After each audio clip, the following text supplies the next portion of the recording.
السلام علیکم ورحمۃ اللہ وبرکاتہ۔ جی ناظرین، آج کے اس پرفتن دور میں نوجوان نسل پریشان ہے، لوگ پریشان ہیں۔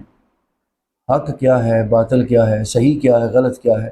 بالخصوص ان ہستیوں کو جنہوں نے لوگوں کو اسلام کی دعوت دی، اسلام کی طرف لائے، کفر سے نکالا، ان ہستیوں کے متعلق ایسی عبارات سامنے آ گئیں، ایسے جملے سامنے آ گئے جن کو بنیاد بنا کر ان کی توہین کی جانے لگی، ان کی کا تمسخر اڑایا جانے لگا۔ تو کیا یہ طریقہ قرآن سنت میں اس کی شرعی حیثیت کیا ہے؟ آج دیکھتے ہیں انشاءاللہ اس کو۔ اب دیکھیں کہ سب سے بڑا کلام اللہ کا، اللہ کی کتاب ہوتی ہے۔ وہ تورات اور زبور اور انجیل جو آسمانی صحائف تھے، ان کو بھی تبدیل کیا گیا۔ سورہ المائدہ کی طرف آئیں، آیت نمبر 13 میں، اعوذ باللہ من الشیطان الرجیم، بسم اللہ الرحمن الرحیم، یحرفون الکلم عن مواضعہ۔ وہ لوگ کتاب الہی کے کلمات کو ان کے صحیح مقامات سے بدل دیتے، یعنی اس میں تبدیلی کر دی گئی، اس کے باوجود ان کتابوں میں تبدیل شدہ کلمات ڈالنے کے باوجود ان کتابوں کی توہین اللہ پاک نے نہیں کی، بلکہ ان کلمات کی نشاندہی کی۔ اسی طرح انبیاء کی طرف غلط باتیں منسوب کر دی گئی، وہ جملے منسوب کر دیے گئے جو انہوں نے کہے ہی نہیں تھے، اس کو بھی ذکر اللہ پاک نے قرآن پاک میں فرمایا۔ اعوذ باللہ من الشیطان الرجیم، سورہ المائدہ کی آیت نمبر 116 میں، وَإِذْ قَالَ اللَّهُ يَا عِيسَى ابْنَ مَرْيَمَ أَأَنْتَ قُلْتَ لِلنَّاسِ اتَّخِذُونِي أُمِّيَّ إِلَٰهَيْنِ مِن دُونِ اللَّهِ قَالَ سُبْحَانَكَ مَا يَكُونُ لِي أَنْ أَقُولَ مَا لَيْسَ لِي بِحَقٍّ۔ اور جب اللہ فرمائے گا، اے عیسیٰ ابن مریم، کیا تم نے لوگوں سے کہا تھا کہ تم مجھ کو اور میری ماں کو اللہ کے سوا دو معبود بنا لو؟ وہ عرض کریں گے تو پاک ہے، میرے لیے یہ روا نہیں کہ میں ایسی بات کہوں جس کا مجھے کوئی حق نہیں، یعنی میں نے یہ بات نہیں کی۔ تو دیکھا آپ نے کہ انبیاء کی طرف بھی غلط باتیں منسوب کر کے لوگوں میں قائد بنا دیے گئے جو انہوں نے کہے ہی نہیں تھے، کبھی بھی زندگی میں نہیں کہے۔ اس کے باوجود اللہ پاک نے ان برگزیدہ انبیاء کی توہین نہیں کی، ان کی عظمت، ان کی رفت، ان کی شان کو بیان کیا۔ جنہوں نے وہ باتیں منسوب کی تھی ان کی نشاندہی کر کے ان کو غلط کہہ دیا اور خود ان ہستیوں کی احترام کر دی۔ اسی طرح دیکھیں آپ آقا علیہ الصلوۃ والسلام کے متعلق احادیث کا کمبار ہے، کتنی درجات حدیث کے طے کیے گئے، حدیث صحیح، حدیث حسن، صحیح لگا رہی، حسن لگا رہی۔ اسی طرح آپ سارے درجات کو دیکھتے چلے جائیں تو موضوع اور متروک تک چلے جائیں تو عامہ محدثین نے جرح و تعدیل کے ذریعے درجات اس طرح درجہ بندی کی کہ موضوع اور متروک حدیث جو سند کے اعتبار سے حضور آقا علیہ الصلوۃ والسلام غلط منسوب تھی ان کو نکالا، حضور کی طرف بھی غلط باتیں منسوب ہو گئیں، پھر اسی طرح صحابہ کرام کی طرف غلط باتیں منسوب ہوئیں، اسی طرح اہل بیت اطہار کی طرف ان کے طرف غلط باتیں منسوب کر کے کہا کہ ان کے قول ہیں، نہیں کہے تھے۔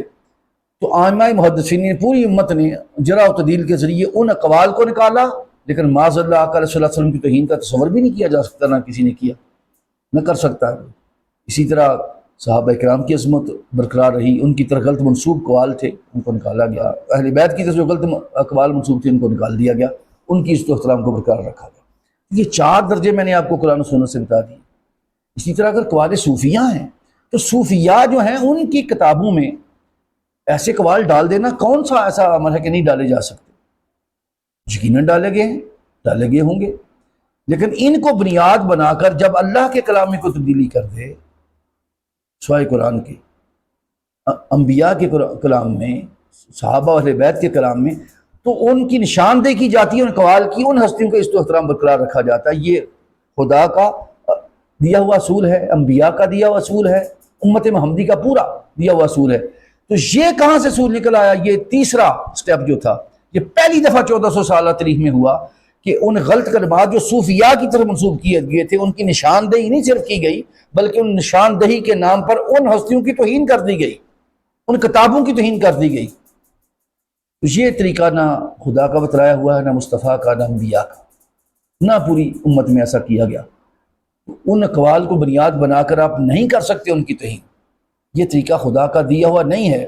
خدا تو ان کو عزت دے رہا ہے، انبیاء ان کو عزت دے رہے ہیں، ان ہستیوں کو جن کی طرف اقوال غلط منسوب کیے گئے ہیں۔ اسی طرح وہ اولیاء کرام جنہوں نے کفر سے نکال کر لوگوں کو اسلام کی دعوت دی، وہ کیوں یہ کہیں گے یہ بات لوگوں کو کفر کی طرف دوبارہ؟ وہ جملے غلط ہیں۔ ایسے جملے دیکھیں، اس بات کو اللہ نے وضاحت اور کی سورہ آل عمران کی آیت نمبر 80 میں، کہ اللہ نے فرمایا وَلَا يَأْمُرُكُمْ أَن تَتَّخِذُوا الْمَلَائِكَةَ وَالنَّبِيِّينَ أَرْبَابًا أَيَأْمُرُكُمْ بِالْكُفْرِ بَعْدَ إِذْ أَنْتُمْ مُسْلِمُونَ، اور وہ پیغمبر تمہیں یہ حکم کبھی نہیں دیتا کہ تم فرشتوں اور پیغمبروں کو رب بنا لو۔ کیا وہ تمہارے مسلمان ہو جانے کے بعد اب تمہیں کفر کا حکم دے گا؟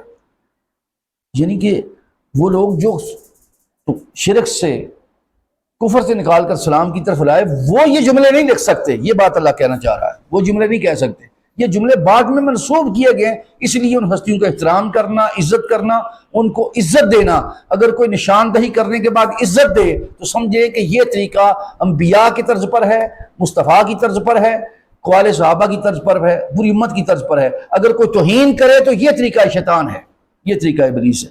اب خود فیصلہ کر لیں، نام نہیں لینا چاہتا، آپ فیصلہ کر لیں کہ نشاندہی کرنے کے بعد توہین کون کر رہا ہے، اور نشاندہی کر کے ان عبارات کو غلط نکال کر ان ہستیوں کی عزت و احترام اور تکریم کو برقرار کون رکھ رہا ہے۔ اگر برقرار رکھ رہا ہے تو یہ طریقہ رب رحمان کا ہے، آقا علیہ السلام کا ہے، قرآن پاک کا ہے۔